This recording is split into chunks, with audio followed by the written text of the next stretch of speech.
It's time for Supply Chain Now Radio, broadcasting live from the supply chain capital of the country, Atlanta, Georgia. Supply Chain Now Radio spotlights the best in all things supply chain. The people, the technologies, the best practices, and the critical issues of the day. And now, here are your hosts.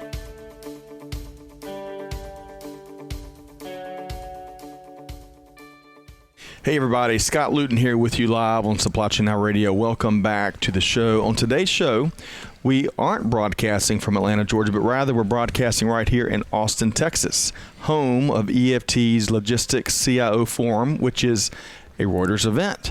You don't say. We've been interviewing some of the most innovative thought leaders that are doing big things across the end-to-end supply chain industry, and we're going to continue that trend right here with this interview. And really our team, as we've stated 1,000 times, we're proud to continue to partner with Nick Ossoff and the EFT and Reuters event team. So let's welcome in my fearless co-host here today. You might have heard the enthusiasm a second ago. Greg White, serial supply chain tech entrepreneur, chronic disruptor, and trusted advisor. How you doing, Greg? I'm doing outstanding. I'm so glad to be inside right now because it is. Is it pouring rain? It just started getting cold in Texas. Keep it cold in Austin? Yeah, I guess. Yeah. Keep it weird and cold. Well, we really have enjoyed the shows we've done so far. I think we've got 6 or 7 under our belt, and we continue that trend here with this next guest. Let's welcome in Shash Anand. Vice President, Product Strategy with SOTI. How you doing, Shash? Very good. How are you guys doing? Doing fantastic. Great to have you here. Great to enjoy our warm-up conversation, which was at light speed, right? And now we're sitting in the chair with you, and we're going to learn more about your background and your company and what you are doing, and then get your thoughts on the industry. So, awesome. With all of that said, tell us more about yourself. Where'd you grow up, and what did you do before SOTI? Sure. So I'm basically was born in Toronto, Canada, and I've been there pretty much my entire life. My home of the came from dastardly Blue Jays that broke the Braves' hearts a couple times. Oh, you remember? Very nice. Yes. He's not bitter, though. Back to back. Yeah. Yeah, we were chanting the Braves song as well. Y'all had some great teams, man. We did. Great teams. Yes, back to back. It's been a while, though, since then, but yeah, we'll get there. That's right. But yeah, home of the Toronto Blue Jays. The Toronto Raptors are 2019. That's right. NBA champions as well. Yeah. I can't talk too much about the Leafs, but yeah. Yeah. They're doing well. I've been born there. I went to school there. Did computer engineering when I was growing up in my university days. And then I joined IBM, worked for a tech company. Big Blue, and I was thinking that I'd be a developer.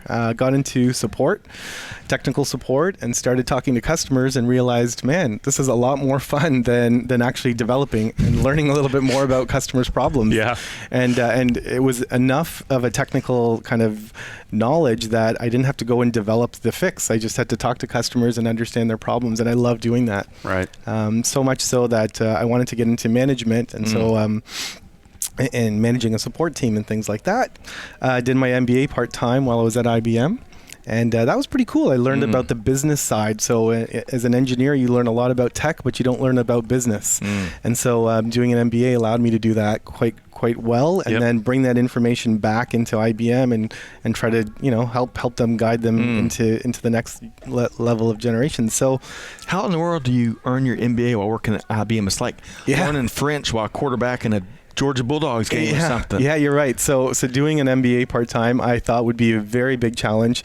But in fact, it's actually a lot better because you're learning all these new things and you have the ability to apply them. So you're not learning just theory and kind of hoping that, there's this thing called revenue and this is profits and this is, this is why the gas prices go down. You actually have the ability to go back to the company and start actually using the stuff that you've learned. And I think that's kind of one of the biggest benefits of doing your MBA part-time. Love that. It is a lot of work, though. You're right. Never thought of that perspective. But that is good. You can apply it every day. Apply it every day. So I'm challenging our team. I'm challenging our managers. I'm asking them about revenue and where is it. And so you start learning and comparing with IBM versus HP and where they're going to go. And you start having these broader discussions. So it's pretty cool. Well, and IBM just rolled out an interesting Sterling supply chain software suite. That was an interesting development that we reported on a couple years ago. Oh, okay. Or a couple years. Did I say Weeks years ago? Weeks ago. Years ago. 3 kids. We're that far. We're that far ahead. Of One the trend. day feels like a month. Yes. So, how long have you been part of the SOTI team? So I joined about 10 years ago now. Okay. And we were a small software company of about 40 people at that time. And I joined in as a support manager. So after my MBA, I said, okay, I want to manage a support team. And throughout that time, I got into about 7 or 8 different roles in the last 10 years. I started in support, grew into a professional services group because we said, hey, we're doing all this amazing support. Why don't we try to make money off of this? And we created a bit of a professional services organization. Then I got into product management. I was a very vocal person on the team because I was very much, passionate, talking to customers and understanding, and bringing that passion to the product. And they said, you're complaining so much. Why don't you go and fix it as well? Oh my gosh, you're that guy. I'm that guy. I was that guy. Yeah. Yeah. Okay. Yeah. So that's what you get for complaining. That's what you get for they make you responsible for fixing it. Exactly. Yes. Yeah. Well, that's a great experience. Yeah, it's been fun. So product management, and then we tried to get into new products, and then there was nobody to sell those products. So I got into sales, marketing. I got into business development. They said I was really good at talking to our partners. So I managed things like the Samsung relationship. We're in SOTI's a software company for managing mobile devices. Okay. And so mobile devices being like Samsung, iOS, Android, all those types of devices. So I started managing relationships, and our software started to form. And prior to Android and Windows, prior to Android and iOS, we were managing Windows devices. Got it. And so it continued to evolve, and mobile devices have continued to evolve, and that's where we play. Yeah. The audience, you hear the buzz you're building with your story? Well, yeah. Holy cow. First of all, I would like to point out, aside from the audience that he has drawn to us, he brought his own entourage. He is the first guest that we've had to bring an entourage. Oh, that is true. That is true. Many have brought handlers, right? People that don't say that. But the SWAT team. But he's the first one that's brought an entire entourage. Okay, I want to know who's the driver. Who's the driver? That would be Rochelle. Is that right? The female there, yes. Yep. And definitely not the guy with a broken leg. Yeah. Which was induced by lacrosse, I hear. Yes, he must be the athlete. He's a professional lacrosse player. Oh, professional lacrosse. Wow. That's correct. Dang. And he injured himself while playing, and so he's out for. So now he's in software. Well, our listeners, sales as well. Yeah. For our listeners' benefit, he's built like he could be offensive lineman in the NFL. Yeah. So that's correct. He came over here and asked about our podcast, and whatever you want, you got it. Yeah, just don't hit us. Yeah. All right. So let's. You've kind of shed some light around SOTI. Give us a little bit more. What kind of problems are you helping your customers and clients solve? Yeah, that's a great question. So a lot of companies are starting to use mobile devices throughout their organization, and for a variety of different reasons. One is, if you look at, say, the white collar side of the business, they've got iOS, they've got Android devices, they may have other types of phones. But now think about the logistics or the operations or the supply chain side of the business. They're using mobile technology for dedicated purpose devices to improve their operations, to say, hey, if I can give this person a device and maybe lock it down to a specific set of applications, then I can improve that person's worker productivity by giving them mobility. Maybe they're using paper and pen processes today. How do I go in and give them a mobile device to automate and give them visibility into what they're doing?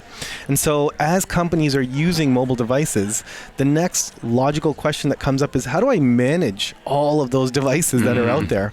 And that's where SOTI comes in. We are kind of considered a mobile device management solution. Super connector to connect all your devices. But don't just think about phones and tablets. Think about rugged devices. Think about RFID devices, dishwashers, scanners. I mean, what does it communicate these days? Exactly. And so you're getting into what they call IoT, right? Internet of Things, right? So these are connected devices. They don't necessarily have like a rich operating system like Android is or iOS, but they're connected. And so how do I manage all of those devices? So we're trying to give you a single pane of glass to manage all different types of devices. And what that means is, how do I configure them all? How do I set up security for them? How do I get visibility on how they're doing? How many dishes is my dishwasher washing it at any given moment of time? How much Cascade is it using? Exactly. And when does that cascade run out? I want to be alerted so I can use my Amazon to order more. Spoken like a true engineer. I love that. There you go. I love that. So you touched on security. And we talked about it on an earlier episode. What I find pretty interesting, I saw an Apple commercial the other day, and it focused on just one thing. Okay. It kind of panned out to a city, and it kind of the camera zoomed in on like an apartment, someone using their phone, and then it moved to like a animation where it was a play on the Apple logo that showed like a lock. Okay. And it was laser focused that Apple is secure. It's secure, yeah. And it was really the first time I could think of that all the commercials you have in mobile devices these days, it was the first time I'd seen it focused that simply and that laser focused on just security. Absolutely. So I bet that is a huge aspect of the conversations you're having, right? You're absolutely right. I don't know if you guys have heard of, in Europe, there's something called Global Data Privacy, GDPR regulations. This is at a very high level, it's kind of like, hey, this is a device or this company is holding some personal information about me. I want the right to be forgotten. Yes. I don't want this information to be tracked. I don't want to be tracked all throughout what I'm doing. So as a personal person, you have that right to say, I have the right to be forgotten. I want you to be able to remove me from your system completely. And so technology wasn't kind of designed earlier on to really not track you, to just turn you off and maybe anonymize you in our systems. So what's happened is there's a lot of legislation that's come out.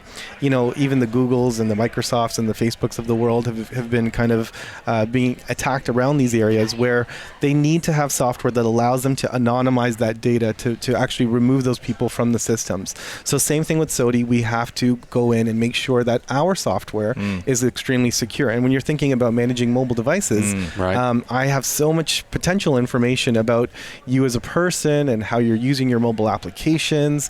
Where you go. Where you're going. I can crush you. Yeah. Some people call it Big Brother.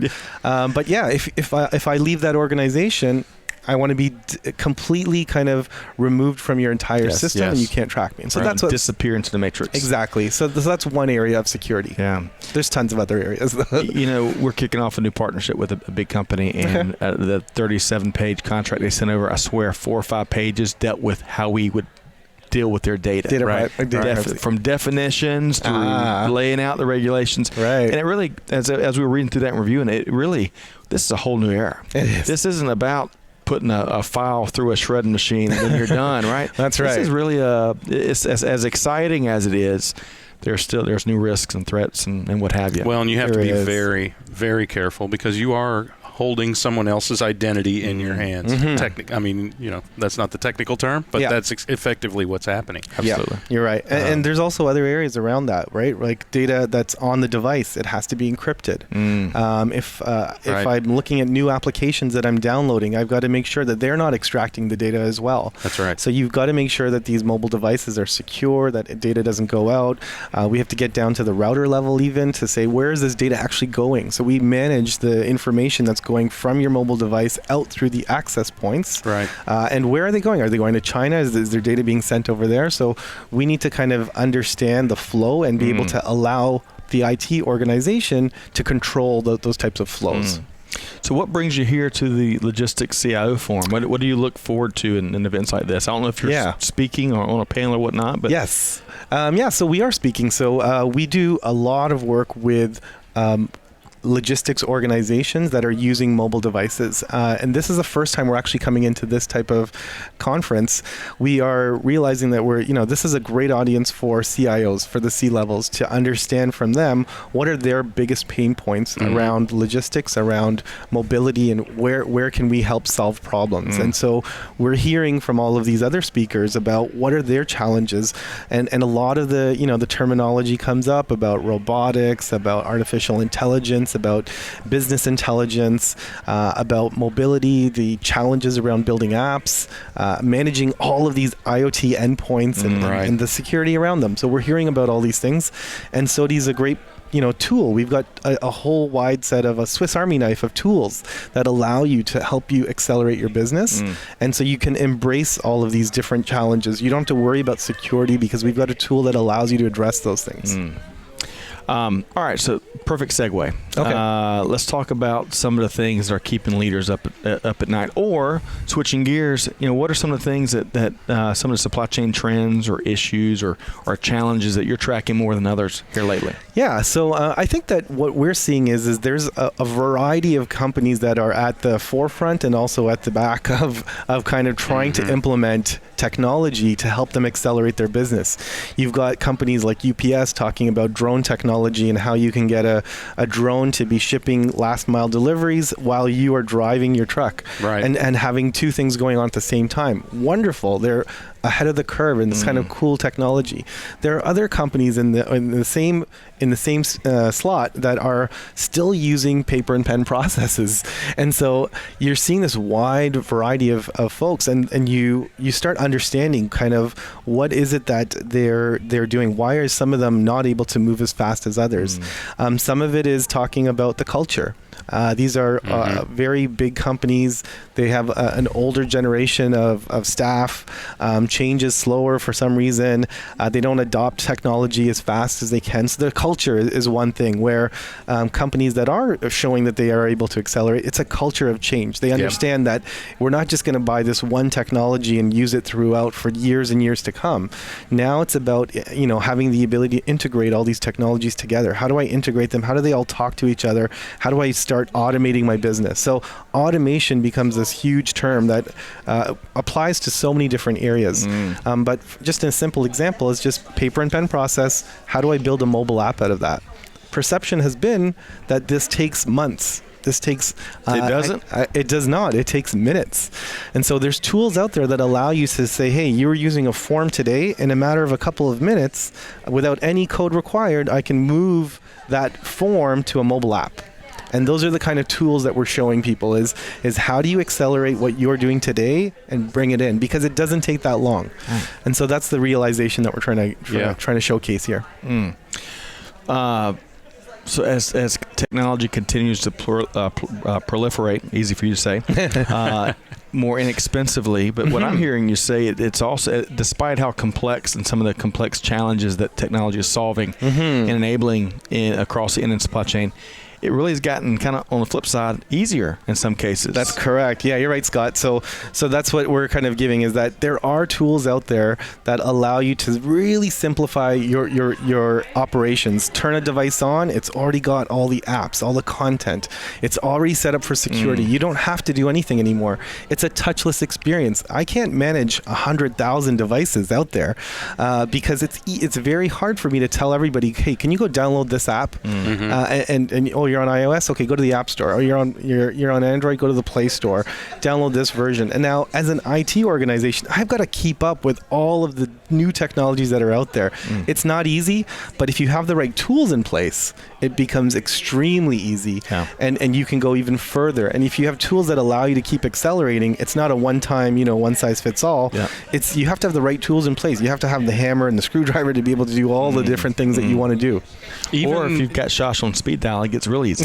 That's right. Well, and then he gives you somebody he's got on speed dial, right? Yeah. But even in this world of bring your own device, yes, it can be that simple.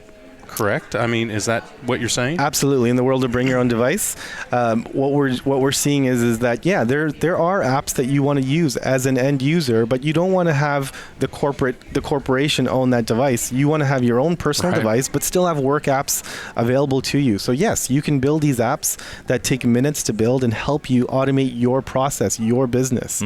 Simple example I'll give you is our secretary. She is using a paper and pen process so that when shipments come in for a variety of different reasons, boxes come in, she writes down on a piece of paper who it came from, who it's going to, when it arrived, and then as say Scott has to come in and pick up his shipment, Scott's going to say, yep, I received it, here's my name, here's my signature, but it's a paper and pen process. You have no visibility. What if you didn't get your box?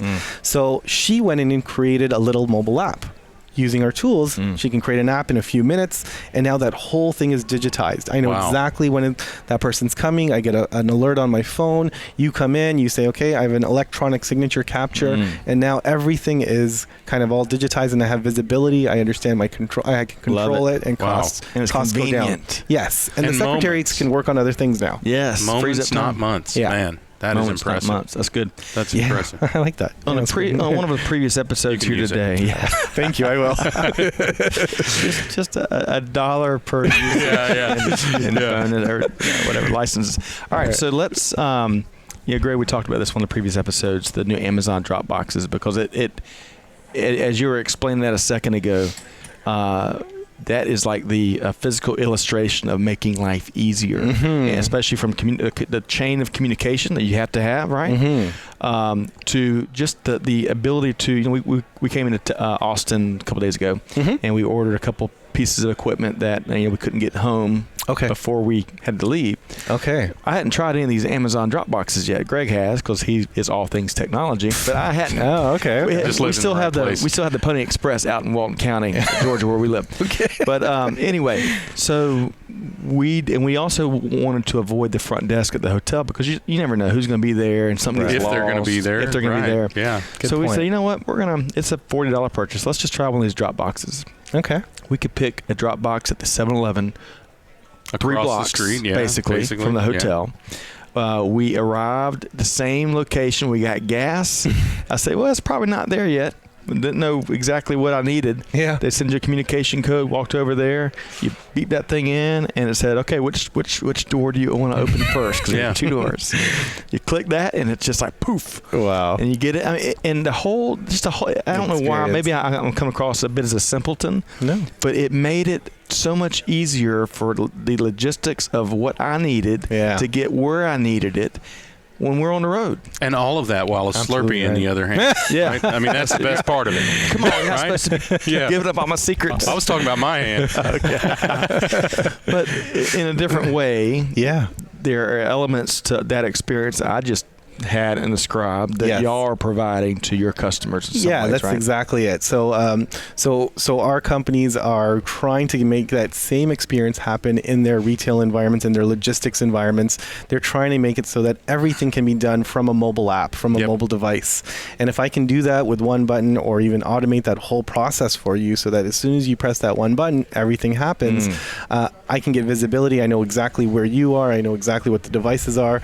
That is where people are going. That's kind of the trend that we're seeing, is they're trying to leverage IoT devices so that when I, for example, walk into my warehouse, maybe the lights turn on automatically. Yeah. Maybe the fridges turn on automatically. Maybe the printers are all set up to the right settings for me because they know who I am. It's kind of like when you go into your home and you have a smart home. Same idea with the business. I want a smart business kind of idea. Love it. Yeah. Well, all right. So simple UI is absolutely critical these days. You're absolutely right. It's not, the coming generations, millennials and Gen Z, they absolutely require it.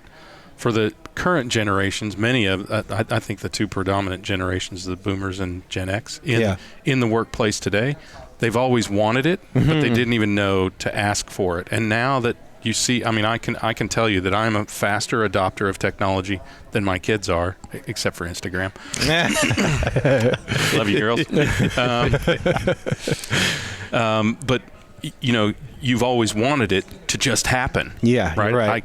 I can tell you that I have experienced that frustration, and I think a lot of people have. And now that they've seen the door open, they've seen the light, now more and more people of every generation are going, it ought to be that easy. It ought to be that easy, exactly. Right? And it's table stakes now for technology. Yes. You're right. And if I can add on to that, there is this reliance now, as we start adopting all these technologies, there's a reliance that they're going to be working all the time. Yes. And there's a reliance, and you kind of start anticipating that every single thing I'm doing is going to, but what happens is, what if that technology starts breaking? What happens in those scenarios if I'm down? Now all of a sudden I'm thinking about my ROI, and I'm like, wow, okay, I can't use this technology. Then it's only then when you realize that, yes, downtime becomes this massive discussion point. And so SOTI has tools for that as well. We've got the ability to remotely support end users in real time. I can see the end user's device. I can go in and fix problems in real time. That's also a very important point that some people are thinking about as an afterthought. We kind of have thought, yes, you want to be proactive, but you need to be reactive when those times of technology failing. You need that as well. Yeah. So you need the whole gambit. You have enchilada. Yeah. Once you have, it's a technology paradox, right? Once you have technology, you expect it to take care of everything and just always work. That's exactly it. Right. And then you need technology to fix the technology. Right. And you become unbelievably frustrated. I don't know if you do. Let me just speak to myself. Okay, I become unbelievably frustrated when my technology ceases to work. Yes. I mean, I know that my wife is hearing me utter profanities from my office in my house when anything goes wrong with any of my devices. You're right. So you become really reliant on it. I mean, this ELD thing, the ELD glitch that occurred with these truck drivers, I am so glad we're not recording everything going on in the cabs. Good point. Because that had to be an incredible frustration for them. Yeah. Right. Got to have the whole enchilada. You got to have your Devin White. You got to have your Joe Carter. That's right. You got to have your John Olerud. Good. Wow. Right? Pat Hengen. Roberto Alomar. Pat Henkin. And so to our listeners, if you're not connecting the dots, we're naming off some of the legendary figures of those back-to-back World Series teams. Yeah. That broke the Braves' hearts and the Phillies' hearts. And the Phillies' hearts, you remember. Joe Carter hit the walk-off. Yes. Do you remember the pitcher he hit the walk-off? Yes. He was... Wild Thing was his nickname. Wild Thing. Mitch Williams. Yeah. I do remember, honestly. I remember that moment in time. I was in my basement and we were jumping up and down. He was a crazy pitcher. I loved him. Joe Carter from Wichita State University. Really? Oh, really? Yeah. Okay. Yeah. Gosh, those are some awesome teams. I forgot Roberto Alomar. Paul Molitor came from Milwaukee. Yeah, that's right. Prior to that. Okay, so let's really appreciate your time here today, and there's no shortage of passion through these interviews we've had today, and I really mean that. It's more than that, right? I mean, it's more than passion. You can sense the obsession, and to be really great solving a problem, passion is not sufficient. It requires obsession. Wow, I like that. And he's 2 for 2. Oh man, I'm full of snippets. Moments, not months. And execution. And I think the conversion that you all have made is you have created the ability to execute next. I got to tell you, I'm sitting once we get off the air, because I don't want this to turn pitchy, but once we get off, I'm going to have you guys figure out how to help me with some of these devices. Awesome. So one last note. So 10 years ago when you joined, you said you are about a team of 40. Correct. I heard that right. That's right. Give us a sense of how much have y'all grown? Today we're over 1,100 employees now. Wow. And so the growth has been phenomenal. We're growing at about 35% year-over-year revenue. We've got about 4,000 partners around the world. We're in 12 different offices. It's a global organization. And the majority of our revenue kind of comes from outside of Canada, as you can expect. The U.S. is a big influencer of that as well, and Europe as well. But the growth has been phenomenal. And it's mainly because companies are starting to embrace mobile technology. And so they're using Linux devices. So don't just think iOS and Android, but there's Windows, there's Linux, there's watches, the wearables. How do I manage my watch? And there's lights. And so all of these devices are becoming great for SOTI because we manage all of them. Sure. So that's kind of our business model is to charge on a per device basis. So it's phenomenal. So let's make sure, how can our listeners learn more about you or about the company? How can they connect? Yeah, it's great question. So I would say visit www.soti.net. And there you'll learn a lot about kind of what is the industry doing in terms of logistics, what are the challenges that companies are facing, and what are the tools that they can use to help them accelerate their business.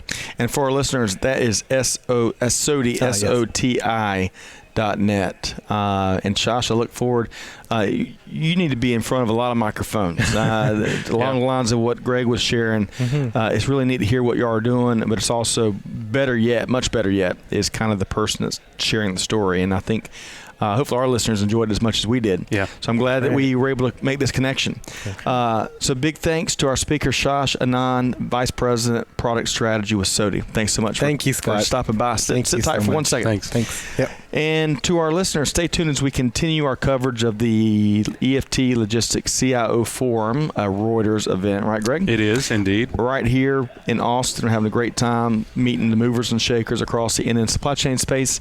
And also be sure to check out our upcoming events, replays of our interviews, other resources at supplychainnowradio.com. You can find us on Apple Podcasts, SoundCloud. Greg, where else can they find us? Probably, let me think, YouTube? Wherever. That's Greg's favorite. That Instagram. He's becoming an IG super user, but we'll save that for another show. But wherever else you find your podcast from, we'd invite you to connect with us, and of course subscribe so you don't miss anything.